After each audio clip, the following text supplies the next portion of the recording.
Matapos ma-expose sa taong may HIV, posibleng lumabas ang mga sintomas nito sa loob ng 3 hanggang 6 na linggo.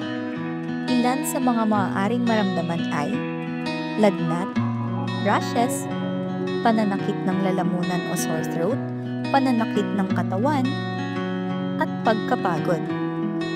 Maaari ring walang anumang sintomas na maramdaman ang taong na-expose sa isang HIV positive. Sa kasong ito, tanging ang pagpapatest lamang ang makakapagsabi kung nahawaan nga ba ng virus ang isang tao o hindi.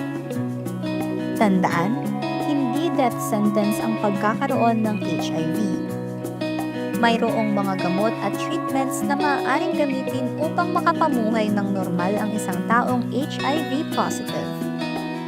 Mayroong antiretroviral therapy o ART na siyang nakakatulong sa pagpapababa ng viral load.